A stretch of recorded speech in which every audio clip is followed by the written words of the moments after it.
President Samia Suluhu Hassan has defended her country's security forces who are accused of killing unarmed protesters during recent electoral unrest.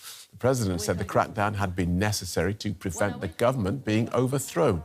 Without providing evidence, she also said young people had been paid to take part in protests. Opposition and rights groups claim more than 1,000 people were shot dead during protests over October's disputed election, which they say was rigged.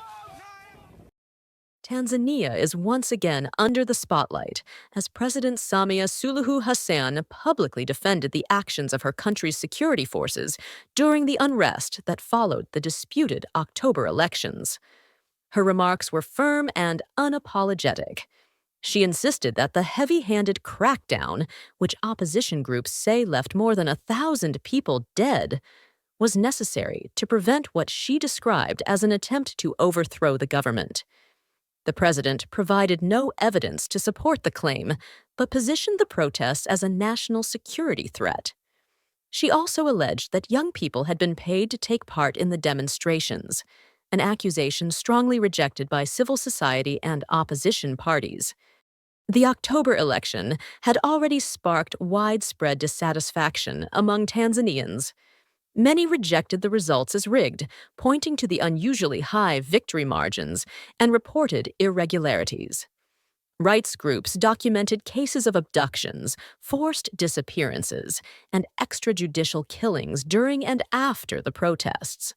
For many Tanzanians, these events remain fresh wounds, and they continue to seek clarity, accountability, and meaningful reform. That is the background against which the president chose to address the nation. Political analyst Faraja Christomo offered deeper insight into the president's remarks. Speaking about the speech delivered to elders in Dar es Salaam, he noted that President Hassan strongly defended the actions of the security forces and showed no sign of regret for the events that unfolded. Her position was clear.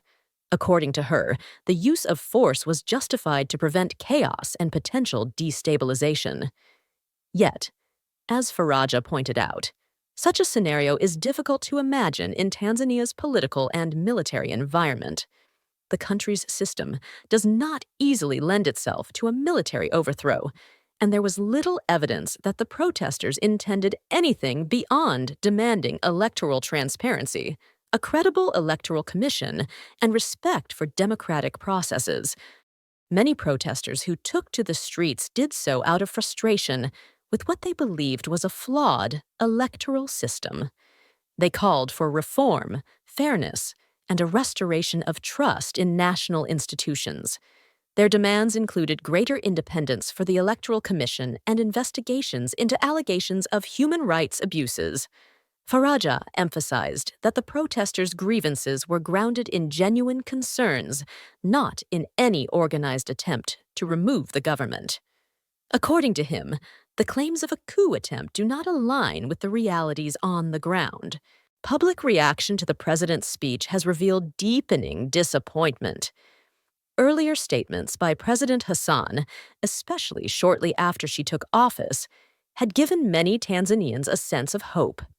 Her early calls for national unity, political dialogue, and reconciliation raised expectations that the country might finally confront past injustices.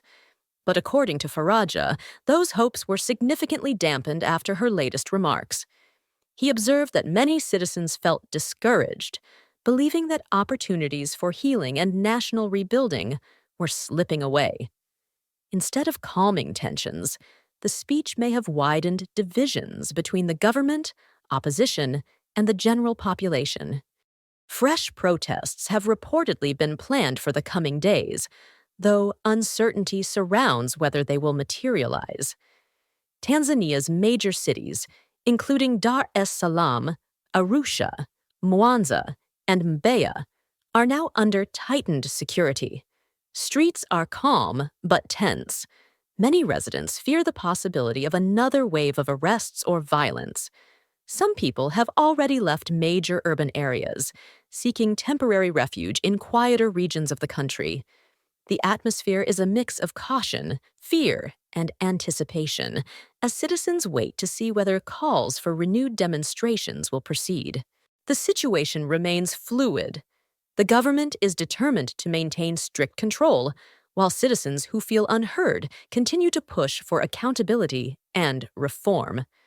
Whether the coming days bring renewed unrest or tentative calm will depend largely on how both sides respond. Analysts like Faraja believe the country now stands at a critical crossroads, one where leadership choices will determine whether Tanzania moves toward reconciliation or deeper division. For now, Tanzania watches, waits, and hopes for a path forward that prioritizes stability, justice, and the voice of its people. Chronicle Updates will continue monitoring developments as they unfold, bringing verified details and balanced analysis to help viewers understand the wider context shaping this tense political moment. If you found this report helpful and want to stay informed with clear, factual, and reliable updates from across Africa, make sure to like this video so YouTube recommends it to others. Subscribe to Chronicle Updates and turn on notifications to never miss an important briefing. Share your thoughts in the comments. Your perspective matters, and your engagement helps us continue delivering balanced, in-depth journalism. Stay informed, stay aware, and stay connected to the stories shaping our continent.